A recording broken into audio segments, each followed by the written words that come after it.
Okay, we are back in the shed. Good to have you back, Eva. Thanks, Jonathan. Thanks for giving this a second try since we had some technical difficulties on Friday. People may realize that perhaps they're because of this new video studio that we have. So, are we looking right into the camera now? Hello, everybody at home. So yeah, we're going to give this another shot. And this is kind of the new shed. So we'll see. I know you love being in front of the camera. So I love it. There's nothing I love more than being in front of the camera. Okay. Like getting my ducts cleaned. Your ducts cleaned. That is a hard word to say. Yeah. There is currently someone here at my house now cleaning the ducts. So the vents and things that are related to like the heater and heater. It doesn't do air conditioning, I don't think. I want you to let me know how it goes because I've heard it's kind of a crock of shit, but I'm not sure. Like, is it? Well, he's already shown me some before and after photos, Ooh. and there was quite large mountains of dust in there. So I have a feeling it's probably better. But you're right. Is it one of those things where like it doesn't really do anything? Yeah. But he's cleaning everywhere around like the heater system. Is it like when you do the neti pot when you're sick? Yeah. And you're like, whoa. Yeah. Okay. Really bad news this morning. Yeah. Two fatal crashes this morning, east of 205, relatively close to each other, three miles or so from each other. So don't know a lot of details yet, but hopefully soon here we'll find out more. Yeah. What is a Bike Cloud thinking about at this point, or what are some of the conversations going on? I mean, well, first off, terrible. Yeah. Especially, I don't know. Yeah. One kind of middle of the night and then one like early morning, not even early morning, like 9 a.m. or something. Anyways, just trying to reach out to folks and see what sort of event we can make out of this and just talk about like what needs to be done in the future. Honestly, like bicycling is not inherently unsafe. It's like bicycling among cars. And so this is always the thing that we talk about. Yeah. Yeah.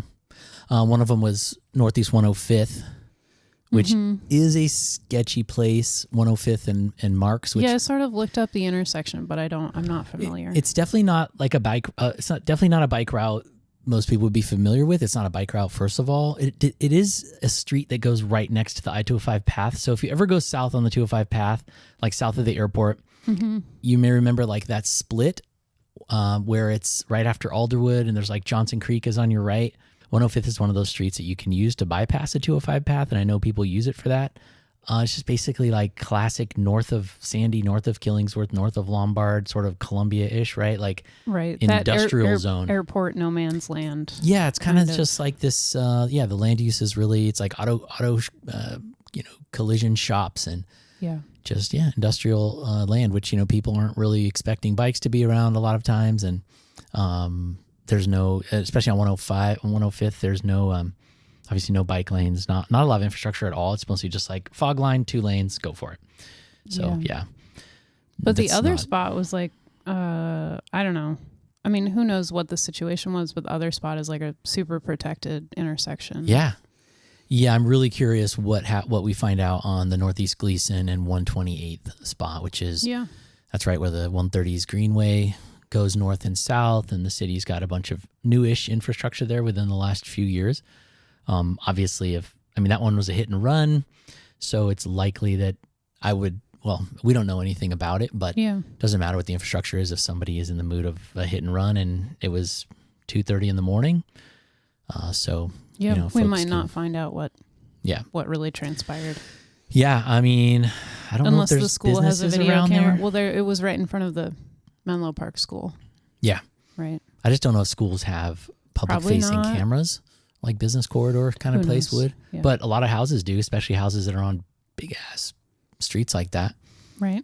So, I was just riding there 2 days ago. Yeah, I was going to ask, you were out in East Portland for an infrastructure and get out the vote kind of ride. Tell me about that. Yeah, some guys that work for East County Rising kind of did this education about ranked choice voting and the ballot measure 117. And then we went on a bike ride to go to some two ballot boxes in East Portland.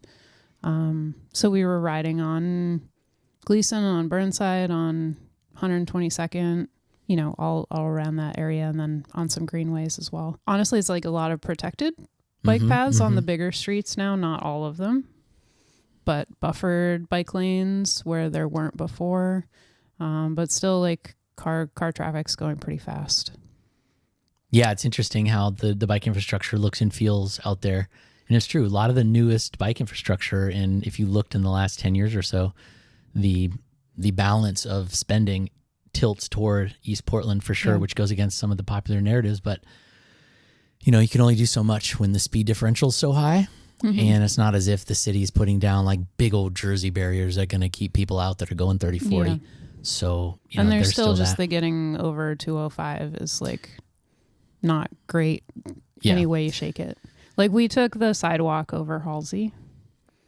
Oh, you did? Oh, like the Gateway Green overpass kind of thing? Essentially just there's a sidewalk on the north side of the street and you just have to know. There is no signage that's like, take the sidewalk here. I saw a guy riding eastbound just in the roadway.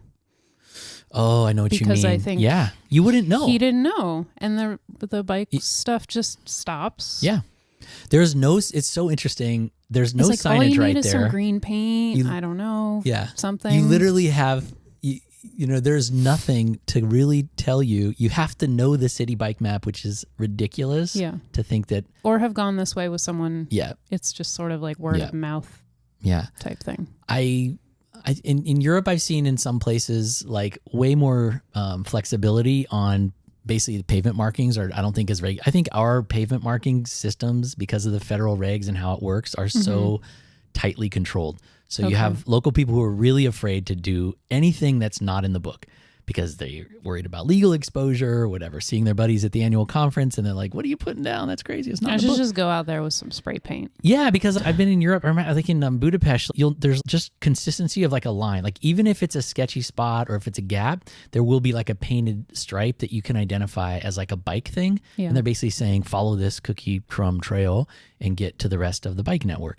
And that'd be a good place to do it. Okay, so you went into East Portland through East Halsey, but like I saw that you were picking up folks at Peninsula Park. So can you describe kind of how we got there? Every episode I'm going to ask you kind of about a route. So here's welcome to how did she get there? Eva went from Peninsula Park to points east, but maybe get, let's just say Gateway Green. How did you get to Halsey from here? So it actually wasn't that difficult, like picking the route out. So we went east on Ainsworth for a minute and then we took Michigan, Borthwick, Williams. So we did the little jog to get to Going. Right. So we headed east on Going, and I like to go on Going until like 26th, and then you take the diagonal. I think it's called Bryce.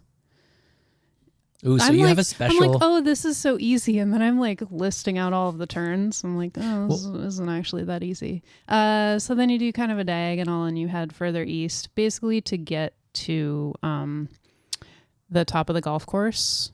And I go through the golf course, the Rose City Golf Course. Which is Sacramento. Thank you. Yeah. Sacramento. Great street. It's kind of like their version of our Willamette Boulevard on the Bluff. Mm-hmm. It's very similar. It's great. Basically, very low car. Good diversion. Generally, the cars, there's a fair number of cars that do go through the golf course north to south, but you're going fast, so it's fine. Oh, wait, back up a little bit. So you went from Going and you went further south to get onto Sacramento. Yeah, so I take Going until like 26th, and then I do a diagonal. Okay. And then I kind of snake through to get across Fremont. Through the Alameda and stuff? Yeah. Okay. You can take Klickitat or Alameda. Okay. Whatever your preference. All right. Klickitat's straight but bumpy. Alameda's got some curves and hills, but it's a lot smoother. So your choice. Depends on your tires. Right. So you're on Sacramento, headed east. And then you go through the golf course and you get on Tillamook, head east further. And basically you take Tillamook till it ends. We stopped at the Plaid for a canned coffee because Leslie was desperate.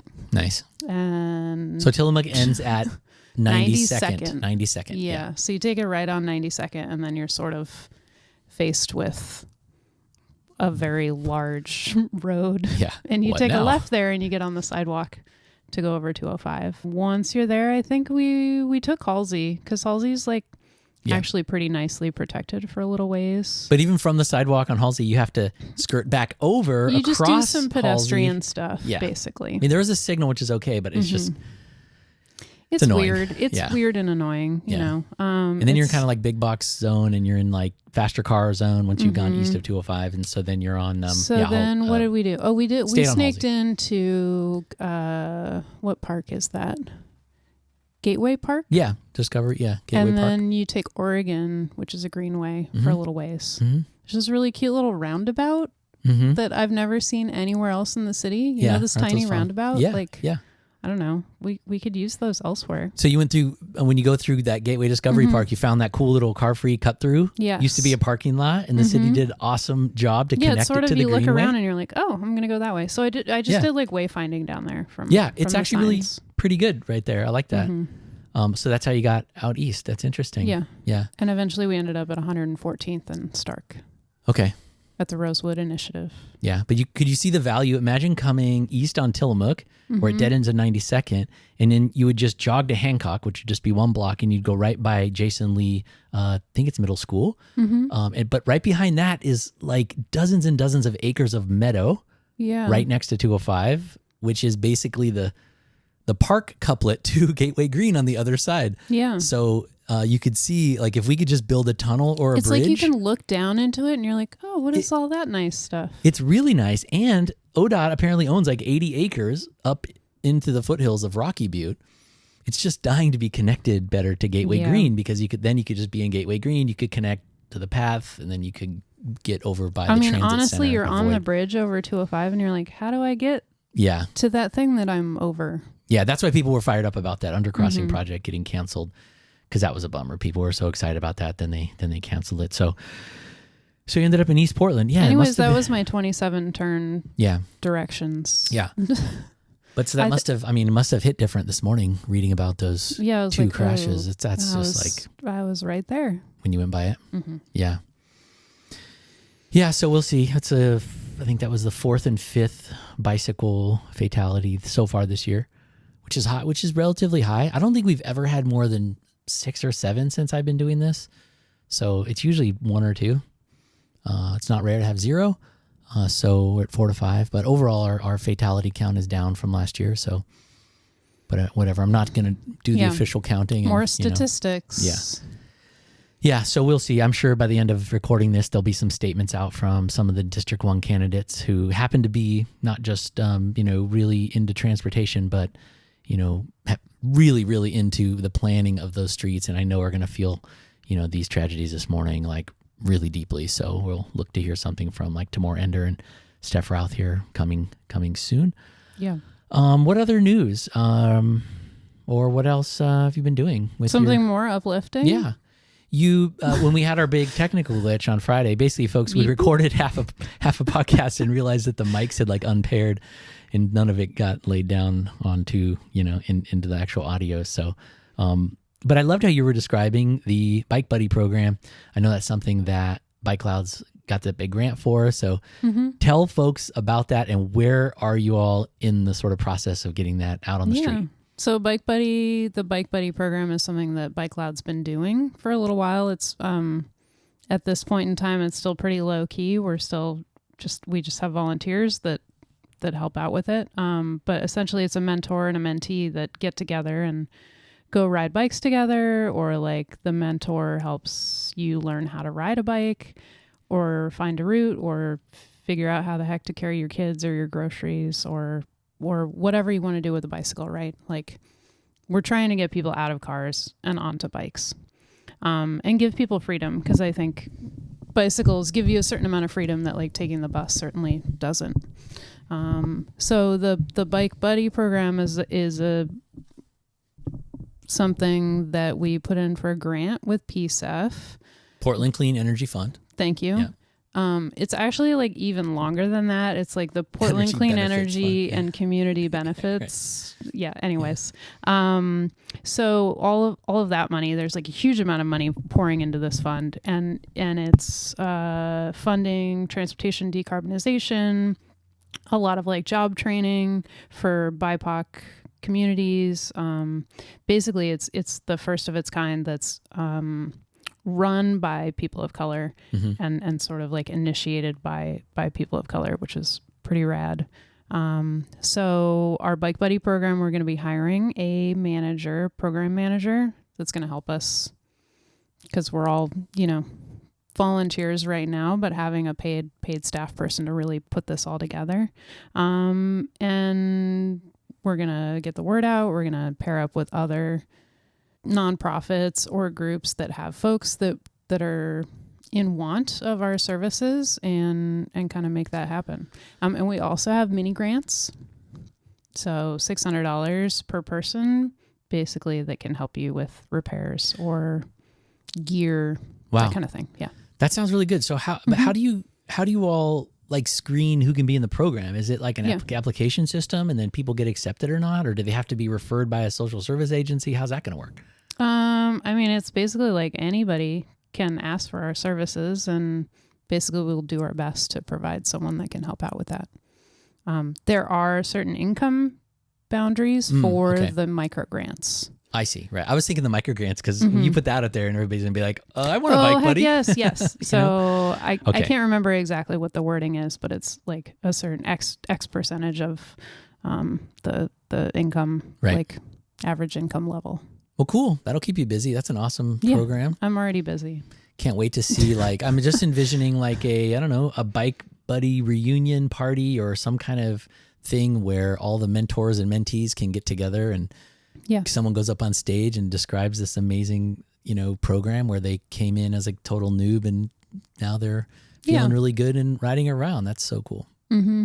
And I think, well, there's this thing, like often if you're in a workplace or that kind of thing, maybe you have a bike to work challenge that encourages you and you find friends that are in the workplace that ride bikes, and then you sort of have this relationship, but that doesn't happen if you're not in that sort of setting. So this is enabling people to have that. Yeah, that's a good point about working from home and how that's shifted, because you're right, so many people would find their bike buddy as a coworker. Yeah. Or it'd be like the bikey person in the office would. Yeah, it was a little more organic, right? Yeah. But now you have to reach out. So we're trying to foster those connections. Cool. I want to ask you, I did a story about Kenton Cycle Repair closing. And obviously a bummer from just all around, someone's small business is closing. Although maybe Rich Walker, the owner, is super psyched and can do other things. There's always that.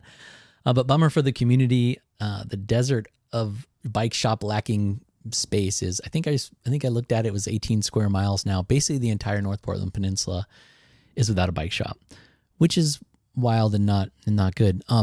But I want to ask you, like, as a former bike shop co-owner person, is this a trend, do you think? Like, what is going on with small bike shops? Why is it so hard for them to stay in business?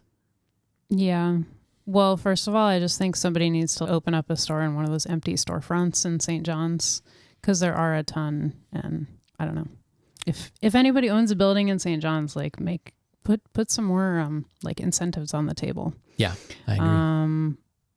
I don't I've talked a lot about this. Like, maybe people are tired. Maybe there's just this wave of like, we all opened businesses 15 years ago, and then like a certain amount of people, it's just like, you're tired, kind of a thing. I think, the heavy couple years of the pandemic weighed on everyone. And like, we're seeing this in the healthcare industry where people are quitting too, because you're just like exhausted. So I think there are other industries where people are just tired. But it's also trends, like following trends. If you can't keep up with the trends of business, maybe you can't keep your business running. Yeah. But that's hard too, because if you're operating with small margins, it's like you can't really switch your inventory as much as you rents might like. Go up, or, the cost of staffing goes up, and especially if the new trend is like something as transformational as e-bikes, which is such a huge shift and beyond what I would call just a trend, not just in terms of the market size, but like for a small bike shop to integrate the idea of like e-bikes. It's not just buying a new bike category. It's like new service and maintenance requirements. Like obviously cost per bike is a lot higher. I could just see that being really, and I don't know if Kenton was selling a lot of e-bikes, but yeah. And then, then you're looking in the community in the neighborhood nearby and you're seeing all these e-bikes. So I could see it being just super frustrating and tough to keep going. I'm so curious about auto shops. Like how are they operating with service? Yeah. On, do the electric cars have different mechanics, or is everybody getting trained up the same way? Yeah, good question. I don't spend a lot of time, thinking about the plight of auto shops, to be honest. I'm currently going through the thing with my 13-year-old son being super into cars. Yeah. Which is so interesting because I was really into cars at his age, but because my dad was like a car guy and he had all the car magazine subscriptions. So whenever I'd visit my dad on the weekends, it'd be like just all cars all the time, go to car shows together. He taught me how to identify all the cars, like the whole thing. But I'm not like that. I don't talk about cars that much, and there's no car, propaganda around the house. But maybe it is time of life. And he's just super into it. It's so weird. But he's into like supercars. I will tell you, once I skipped school to go to a car show. Oh, you probably did it for some like artistic aesthetic, like no, I was into it. Like it seemed interesting. I don't know. I was also like, I get to skip school to go do this with my friend. Exactly. See, you said it was interesting. We drove down to New York City and went to the Jacob Javits Center. And, yeah. I mean, cars are pretty intriguing. Yeah. Like it's a fact. They're really interesting products and vehicles. So yeah, especially, 13-year-old boys, he's collecting Hot Wheels. He's drawing these supercars. That's what he's watching on YouTube. Okay. But he also changes his interests like pretty quick. So what's the next thing going to be? Yeah, exactly. Do you and Julie, you're like making bets about this? Right. You never know with this kid. Baking. He's actually really into bikes now for the first time. He'll get into baking bread. Yeah. Yeah. He's actually recently into bikes, which has been really fun. Like actually like we had this, we've been trying to figure out how to pop a wheelie. Okay. And do wheelies, not to just pop a wheelie, but like really do a wheelie. Yeah. So I'm like, dude, I've always wanted to kind of really figure this out. Like I've always been able to wheelie, but like I'm talking just do it as long as you want, basically. Sit back and just go. And I thought he'd be into it. So I was like, dude, let's just go in the front yard and try to, let's just go out on the street and try to figure it out. So we did that for several days in a row. And so now he'll come home from school and like he's out there. Let's go, Dad. We got to try to figure this out. But he's getting pretty good. Yeah. So neither of us can go like a whole block face yet. I could only do it ever on one bicycle. Oh, you had your wheelie bike? Yeah. That's pretty hot. It was like a GT hybrid. Okay. Hybrid? Oh, yeah. That's like super upright hybrid. That's cool. Know. Yeah. Yeah, it's easier on a mountain bike, right? Yeah, we've been trying especially like with the suspension classic fork cross to kind of country. Yeah, like cross country racing mountain bikes, which they're fine. So that's been funny. And then he was super into going to Gateway Green. I took him out on that big celebration. They had to reopen it a few weekends ago. And then he was really adamant that I took his friend. So we went out Saturday and it was so nice. There's so many people there. Yeah. Little kids in a public park riding a pump track. And it's so great. Gateway Green is amazing. So exciting. We just rolled right down from the Gateway Transit Center. Yeah, you take the Max out. Right into the bar. Oh, no, we drove. Oh, okay. Yeah. Because bikes. Yeah. Three of his friends, throw them in the minivan. Yeah, it was just, it was a lot easier to do that. So, yeah. What else you got on your list? Speaking of riding bikes, I have a note here that says, I've noticed too, have you noticed any other political ads where they're riding bikes? I think that's kind of a neat interesting milestone, if you will, of biking getting more strong. I've kind of like been like, I have my blinders on. I'm just trying not to pay attention. Oh, so right when the ballot's at your house, you're not I'm done. I'm done. Attention. You've already voted? Yeah, I need to put it in the box, but yeah. No way. No, I went over to Nick and Jenna's house last night and we voted. Oh, we also drank a lot of whiskey, so I had to like make sure it was fine. All right. Well, it's worth noting. They did tell me that a certain candidate sniffed their baby without consent. And I was like, oh, interesting. These are the details. I can't name that. I was there when that happened and I'm not naming the name. It was sort of like, ooh. I don't think they were super excited about that candidate to begin with. No. That kind of that just like sealed pushed the deal. them over the edge. And sealed the deal. No, thank you. But I noticed Chad Likens in District 4 and Jesse Cornett in District 3 both were. Everybody's coming out with their videos, right? Because they're trying to spend all the money they have and get their name out there. Right. It's just kind of cool. Like I don't recall seeing someone really ride a bike in campaign lit. Confam did, State Rep Confam. Mm-hmm. I think I saw it as a still image. She's riding like a cargo bike with her kid, which is a beautiful image. It's really fantastic. But local council people, that's another sign that like bold. Biking as a political thing is We're kind bringing of like, it back. It's getting stronger and stronger. Back when Sam Adams was somebody we wanted to affiliate ourselves with. When he was running for mayor, that was like the ultimate bike ad. The whole ad was like this montage of him biking to work from Kenton, and it was just him narrating the background. It was kind of this moment that he running for mayor in a relatively major American city. Sure. I always have to do that. We're not a major city. We're like 23rd or something, 22nd. I don't know, in size. Yeah. But anyway, I thought that was a cool thing. That was a moment, like a political, cultural moment for Portland when Sam put that in his campaign stuff.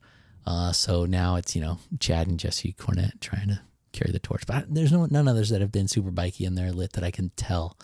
But everybody knows they've been reading BikePortland, and otherwise there's a lot of cool bike-oriented candidates. So hopefully, there's definitely a lot of people that do ride bikes.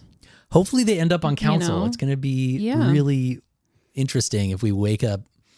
Well, we won't wake up the next day because it's going to take a while for them to tally all this, I think. Yeah. But it's going to be really interesting if there's like, a good majority on council that are like not the people that were showing up to Bike Happy Hour, not the sort of like, progressive bike people we've been excited about. That's going to be kind of a shocker and will be really interesting. But I think it's really hard to predict right now what's going to happen. Yeah, is anybody? I mean, I guess if anybody's voted, they have that data. But are they polling? Like, does that happen? I don't think anybody's going to pay for a poll beyond the mayor's race. Humans and that's out. Yeah, and sort through. Right, and the data would just be inconclusive probably if you did council candidates right now. I mean, most people don't even know who's in their district. I know. I'm trying to get out of my bubble and like talk to friends. There were some people on the East County Rising thing that were like, I don't know what district I'm in. And I was like, yeah, this is a thing. I'm sorry, but I know, it's hard. I know. This is real. It's real. Luckily, the ballot just tells you. Yeah, yeah.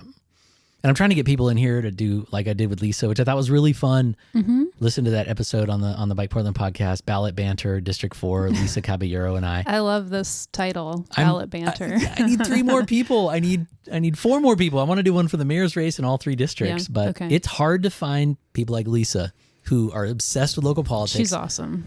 Aren't like gainfully employed by a local nonprofit who are afraid to talk, or getting a check from a government agency or are afraid to talk, or, want to go on a video. That's fair. So, and I'm not. You've got a lot of if strikes, folks. If someone doesn't stand up to do these with me, I'm going to do it myself. It's just going to be you like talking. You should have 2 videos, like all those TikTok videos where people. It's just the one person, but they play 2 different people. Oh, I could do that. So you could talk to yourself. Yeah, that'd be a little change sweaters. Yeah. That's the other thing now when we're doing video. Write out the script. Speaking of sweaters, we sort of matched. Well, I'm just saying, if I wear this every week, people would be like, does he ever change? This is kind of my shed coat. Mm-hmm. Like my Mr. Rogers, I put it in when I come in. You are sort of wearing like Mr. Rogers loafers, so, Oh, boy. Just slip on. They do show up in the wide shot, by the way. Look, your sandals are now. I'm not wearing socks. Forever. What's the temperature threshold where you will stop wearing sandals in the rain? And the utility That's of not a good question. Starts to, I just don't like shoes that don't let my toes out. Okay. But, I'm stuck with that for at least November until like April. Okay. I'm so the opposite. I would never do that. I'd rather have wet feet than wet socks. Yeah, I hear you mean. Yeah. Today's this odd temperature, fall figuring itself out kind of thing. Yeah. Mother Nature's figuring it out. Is she? Is it fall? Mother Nature seems really confused. Mother Nature's angry. She's going through her, not even midlife crisis. Oh She's gone through menopause, I think. Yeah, this is some bad. She's like, I'm going to destroy you right now. This is some bad stuff. Mm-hmm. I read something that the La Nina is going to be bad. There's going to be a lot of snow this year. Oh, so get ready for that. Yeah, Pacific Northwest. I love cross-country skiing in Portland. It's like my favorite thing about when it snows is I'm out there. That's really nice for you. Do you want to get into cross-country skiing? No. Okay. I mean, I do. Yeah. The same way I'd like to go play hoops and stuff, but I'm not doing that. I will forever remember the guy on like a fat tired bike riding his bike to the airport when I was out cross-country skiing once. I was like, good on you. Good luck. That sounds awesome.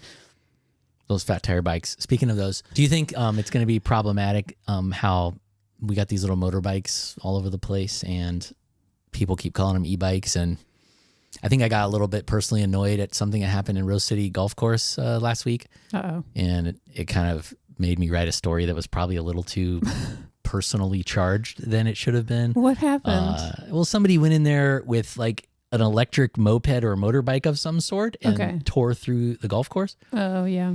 But it was just happened to be like the same week that the Portland Parks was going to have another meeting about putting the bike trails in there. Oh, wow. Coincidence, maybe?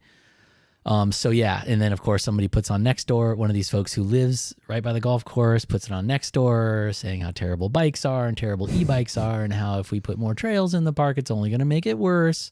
And my mind instantly flashed to like 2010 when that happened in Forest Park and basically like derailed the entire conversation of improving bike access. And it's always that one guy. I mean, it was always in the back of my mind when the Forest Park thing happened. That one was much worse. Somebody built like a huge illegal trail in Forest Park in 2010. And it was right as the talks were getting really serious with like Commissioner Nick Fish and Portland Parks to really improve bike trails and biking in Forest Park. And so I never like went and did a bunch of investigating, but part of me thought that someone made that trail or tipped someone off just to stymie the bike talks.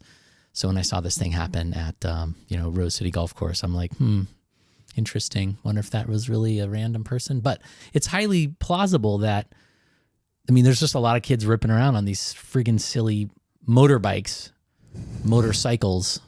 And it bothers me. People call motorcycles bikes all the time. It's just annoying that people like call if you're in the bikes. motorcycle community. Oh, they call me you're a biker, right? Yeah. It's a biker bar. It's a bike. I mean, I know that they're interchangeable, but like, if for me, it's when people bend it into like their political agenda. That's like, I know what you're doing, and I'm not going to have it. But I think a lot of people on the outside of that are looking at me like, dude, John, you need to calm down, bro. There's new technology. There's going to be outliers that sort of like come in and aren't regulated until maybe one or two terrible things happen, and well, yeah, we'll see. I mean, that literally happened in Bend when that like 15-year-old kid got hit while riding. The kid in Tiger that crashed. That was actually an e-bike in Bend, but we saw the clap back like from all the parents and like the paternalistic instinct to like regulate kids and bikes, which we do not need, right? And then there was a kid in. I got mansplained about that a lot. In what way?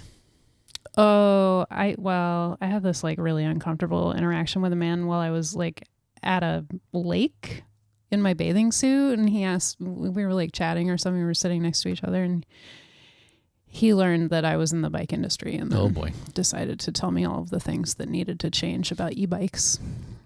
And I was like, I'm going to go swimming now. I could just see you saying that. Oh my goodness. But I mean, it's a thing. I'm just going to tell everyone I'm a flight attendant. Yeah. You are kind of, I mean, that's good. I don't have a job. You love just like chatting people up, don't you? I generally, yes. Yeah. Yeah. And like whatever thing they want to It turned into a story. I don't know. There you go. Anyway.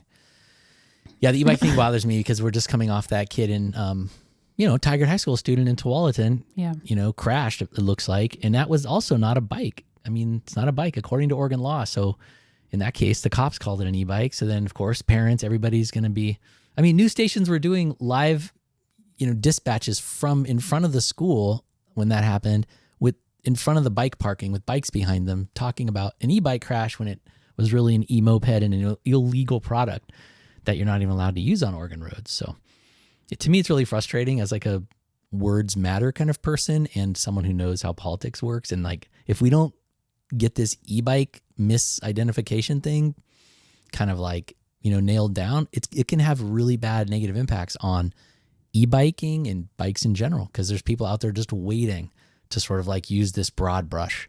Sure. Right? I mean, just like all the fires with batteries. Yeah. Right. To some degree. Right. That'll come up too. People are all freaked out and I'm like, well, right. Your phone can catch fire too. There was Right. that whole Samsung thing where like everybody's phone was catching fire. Did you hear about this airplane where somebody lost their phone in the seat and like tried to get it out and like the phone got broken and then caught fire? Really? And the whole plane was like filled with this horrific acrid smoke. This is recent. No, I didn't hear about that. Yeah. Wow. Anyways. Yeah. I mean, that's another Not thing. to like Well, yeah, I mean, derail the conversation about e-bike definitions, but yeah, it's yeah, sort of related. It's just like there's being always cautious. outliers. Yeah. Yeah. I mean, I guess to me that goes back to like police and the big role that they have in like being smart and accurate with what they say and being careful. Because like, yeah, if I'm if I'm police or fire bureau, I'm not going to talk about the risk of fire without saying these are bikes that are bought online from China from disreputable people that don't have the endorsement of, UL or whatever other FCC, whatever licensing or proper regulation. Those are the ones that are catching on fire. So if you go to your local bike shop, those are not going to catch on fire 99.9% of the time. Yeah. So, but anyway. We're not going to say absolutism about anything. But sure. But just in general, e-bikes are not inherently at risk of burning up. Sure. Yeah. But some of them are at a greater risk. So, yeah. There's a lot of potential energy in a battery. So I served on the board of the Bosch e-bike dealer association. So I have like some deeper knowledge of their practices around e-bike batteries and how they deal with preventing like runaway chain reactions in batteries. So like this is a thing that happens where all the cells are connected. If the cells have some separations, then only like 2 cells burn up instead of 40. So they do a lot more in Bosch's batteries to like prevent this, and it costs money, and certain companies are like, this is an inexpensive product, and so with that you get a little bit less safety regulation or investment, not even regulation. Like the UL certification is literally send in one product and they test it and they send it back to you and they're like, great, good job. And it's up to the scruples of the company to continue reproducing that exact same thing in their assembly line. Right. Because they could make some little change and still put the UL sticker on there. Yeah. Yeah. I don't think there's a regulating body going around and like really doing a good job of saying, oh, these all look good. Right. Yeah. So hopefully we don't have to actually like address this issue in Portland anytime soon. I know there's some shops that have some mitigation, like the e-bike store right down the street has like a special locker that's outside the building that they put batteries in and stuff. So, but I don't know with other shops what they're doing to deal with this sort of stuff. But or it's either going to be that or it's going to be somebody does something on one of these illegal motorcycle moped things and like hit a pedestrian or something. And it's going to come back as like e-bikes, blah, blah, blah. Oh, on a related note, there was a e-bike kills pedestrian. No. It just reminded me, I read do you ever read Dr. No? And I think it's Willamette Week. Oh, sure. Yeah. Did you see the one this week? It's about some guy wrote in saying he's just an older person and it really bums him out when he sees like scooters and bikers on the sidewalks downtown. So Dr. No, unfortunately, says, you're right, they're illegal downtown on the sidewalks. So anyway, that was like kind of unfortunate because that's a really big misperception that people have that you can't ride a bike on a sidewalk downtown, because the reality is it's only like a certain area of downtown. So there are some parts where you can ride one, and there's some exceptions too. Like the park blocks, you can ride on those sidewalks in the South Park blocks. Okay. And if you're a rent-a-cop, like security person, you can ride. But guess what? The law actually says, like, if you're working security and you're using your bike and you're like employed as a security officer, you have to have a little card that you got from the police chief that says you've completed your bicycle training to be a security bicycle guard person. Therefore, you can ride your bike on the sidewalk. I'm actually like wanting to go follow up with Chief Day and be like, can I see one of those cards? Like, is that a thing? Like, it's kind of cool. I almost want to get a security guard job just to get one of those little cards. Right. Get my little get out of jail free thing. Just get it printed on a t-shirt. Yeah, then I'll just be going crazy downtown riding on sidewalks and just like flash my little card if somebody tries to pull me over. Did you see that Vive made this little like cyclist rights wallet card? I don't know what size font it's going to be, like 4 maybe. Nice. Okay. But Basically, it's all the laws regarding like cyclist rights. Oh, good. So Viva's an awesome advocate with Bike Cloud. yeah, It's been a lot of shown- education. Yeah, does a lot of education. So yeah, that'd be fun. You know, the question I get a lot from people on email, like a lot, is I just got hit. I'm not sure what to do. Yeah. That's the little spoke car we should get out there. Yeah, we need to You do maybe just some like video education or something. I mean, essentially it's like get their information, Yeah. take pictures, Yeah. find witnesses and get their phone numbers Yeah. and call the police if you feel like you need to call the police. Yeah. If I only don't there know, was it's like a not platform great, but that could distribute a video about a certain bike related policy thing. Well, I'll have to put my feelers out. See. yeah, there might be somebody out Yeah. there. If you're curious about where They you might can, be wearing a brown sweater. if you're curious about where you can bike on the sidewalks downtown, Oh yeah. Do you have a map? little trivia question. That'd be a good trivia question. Well, can you? I feel like It's a you're defined not, boundary in You're city not code. supposed to bike like west of Tom McCall Park, where the sidewalks are by those business waterfront park. Yeah, Waterfront Park to the west, right? So NATO is the eastern boundary. Southern boundary is Jefferson. Okay. Then the western boundary is 13th, Okay. and then the northern boundary is Hoyt. Is 13th like where 405 cuts? Yeah. Okay. Yes. So, you know, that's a pretty big swath of downtown. And Yeah, for sure. whenever I use the word downtown, that's literally what's in my head. Downtown. But I like to just be a stickler and be like, actually, no. I'm like pro sidewalk riding. I'm not telling people Yeah. you should do it downtown, and it's definitely not a cool thing to do, but I think it's actually awesome. And what worries me is like this whole don't ride downtown. Like people end up thinking it applies to like all sidewalks, or whenever it's like a commercial district, a lot of people think like, oh, you can't bike on Hawthorne, you can't bike Just on take Alberta. the lane downtown. No, I think no, not everybody yeah, feels downtown for comfortable sure. with that, but I absolutely personally, and I would never recommend people go on the sidewalk downtown unless you feel like it, unless, you know, Yeah. you're not feeling safe. actually I unless- do it a lot when there's like a one-way street and I don't want to do the full Yeah. swoop around. Yeah. And if I hop on the sidewalk downtown, I got my head on a swivel. I'm going super slow. Yeah. I'm like, sometimes I'll do that. I don't know, is there a word for it? Like skitch or no? I took one leg Sketch off. is when you like grab a Yeah. bumper and you go for a ride. I'll take like one leg off and just be coasting Oh, because I'm sure, such a rule yeah. follower. I just want to have the option to hop off if I see a cop Oh, or I'm something. not riding. I'm just floating. Yeah, exactly. Because but outside of downtown, I think riding on the sidewalks is really, really fun and interesting. And I actually like it. Like say on Martin Luther King Jr. Mm-hmm. It's really interesting because it's such a horrible street. You never ride on MLK, Yeah. but there's so many fun little wondrous nooks And and you have crannies. no idea what businesses are there Exactly. if you ride a bike everywhere. Yeah. I like to take my upright bike. I go really slow and I just say hi to people. You know, people don't realize, you know, to me, riding on, you know, a bike like that is, there's no risk to anything. Like it's like walking. Like I'm more likely to trip and fall actually than I am to mess up on my bike in that, you know, context. So, Yeah. you know, don't take that. Well, fun now, away from me. so now I know people were complaining about scooters, like the Lime scooters being in the way on Yeah. the sidewalks, and now you have to lock them up. You're supposed to. So You're people- supposed to? How is Yeah. that? But people just lock them to Well, themselves they just lock them sometimes? to a pole and they're still on Yeah. the sidewalk sometimes. Right. I've started Yeah. to see that, but yeah, you're supposed to. And I feel like you're supposed to take a picture, Yes. but there's nobody like looking at that and, you know, policing that in any way. So it's not going to be enforced. So, yeah. Anyways, what else haven't we not talked about? I don't know. What are you having for dinner? I have no idea. Although This is like the biggest problem I have in life. What to make for dinner? What to make for dinner. Yeah, I hear you. I hear you on that. I just instituted a new thing where Julie and I meet every Sunday night. Mm-hmm. And the big thing was like, I want to help you with these decisions about dinner and food. Because I know that that's a huge freaking thing. Because we have one of our college kids is living at home, Oh, man. basically for forever now. For now. And then we got our 13-year-old boy. So, you know, there's mouths to feed still.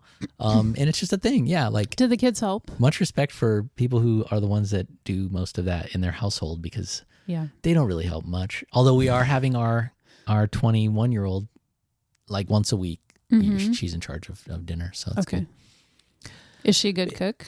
Yeah, she's okay Yeah. for, you know, she's For learning. not as much experience. Yeah. So yeah, that's the thing. I don't know what's on the menu. I don't know. I was thinking about making fried rice. I made, good. yeah. Can't really mess that up, can you? No, it just depends what's in the vegetable Just drawer. throw stuff in there. Yeah, chop it up and throw it in. Chop it up, throw it in. Fry Be it careful. Be careful cutting.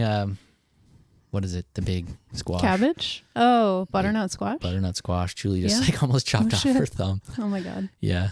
I was like, I'm glad I wasn't there because to watch someone else use a knife to me is really difficult. Every movie that has a scene with somebody cutting vegetables, I'm always like on the edge of my seat. Yeah, I'm like, curl those fingers. I hope that knife's sharp. Yeah. What do you have planned this week? What anything on during this? Because usually we're recording on a Friday, so this feels weird. If anybody's usually this is a Friday afternoon. Oh, on Wednesday I'm helping my friend Jocelyn paint. I guess it's her kids' playroom. It's sort of like adjacent to their dining room. She's picking out paint swatches today. Fun. Mm-hmm. Do you like to paint? I love to paint. Nice. Mm-hmm. Yeah. She wants to do it sort of like a chocolatey brown, and she's got a vision though. That's she's like tough. a very design forward thinking person. That's the only kind of person that would be able to make pull that off. decision because she has that's going to be these tough. toile chairs, like wingback chairs. Okay. And then, but it's also the kids' playroom. So there's like a carpet with, like streetscape so you can play with your Hot Wheels and stuff. Right. It's a bit disparate, but she's hopeful that within a year or two that will be gone. The kid gets to play in the room, but it's the mom that gets to play making the room. She says she keeps trying to like roll it up and take it away. But like when she starts to do it, James will like start playing on the carpet. She's like, oh, fine. All right. 2 more months. Oh my gosh. I am my week is going to be steeped in finishing up. It is quite a process to get verified as a Portland Public School employee, turns out. Oh. So I'm going through all these trainings so that I can coach my kids.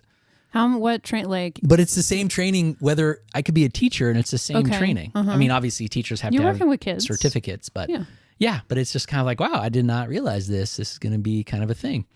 So you've been fingerprinted? CPR, fingerprinting, and then this whole battery of all the policy related ones, because you're a mandatory reporter for how to identify if a kid is, homeless and what that means and all this stuff. So all that stuff and got to go through. And then you have to pass a little quiz at the end. So that's fun. But pretty soon, I'm really close. I'm going to be fully cleared. Okay. So. Congrats. Yeah, it's my new career. Is it paid? Career. Yeah. Oh, wow. Paid gig. I think it's only 3 months. So it's I think it's technically a contracted thing. I don't know what they call it, but I got my badge and everything. Right. So I think I can open all the doors in the Portland Now you can get a discount with your Adobe subscription, Yes. all your educator discounts. Oh yeah, for sure. So yeah, it's going to be fun. That's great. Well, Eva, I'm so glad you stopped by. Thanks, Jonathan. Thanks for coming back to the shed. And until next week, I'll see you Bike Happy Hour maybe this week. I have a board meeting, so probably not. Sorry. Probably not. You're going to miss Mike Marshall. Next week. He's going to be there, District 2 Have you noticed candidate. his sign is on the side of the old Fat Cobra video store? I did not. And for our, or whatever our the viewers heck is called now. who aren't aware what Fat Cobra is, it's a now defunct, currently a just as sketchy vintage shop. Well, I don't want to say it was sketchy. I don't think it was ever open. That's the thing. It's never really open. It was an adult It's called store. something 5 o'clock. Yeah. I think these are people that get some kind of tax benefit for having a business because they always open up a little bar/lottery place next to them. If you notice, there's a couple in the neighborhood. So yeah, Fat Cobra. Oh, Mike Marshall. Okay, well, sorry. I hope he's not listening. I don't know because we're not trying. Well, I just want you to ask. I'm curious how he got these giant banners on the side of this building. Does he own the building? Yeah, maybe it's a good or question. Is he friends with whoever owns the building? It's across the street from middle school too, which is a thing. So I go by it almost every day. Yeah, right. You'll go by it on the way home. I might take Rosa Parks. We'll try to stay dry. Yeah, thanks. And I hope your little feet don't get too wet. Thank you. See you next time. Bye, Eva. Bye.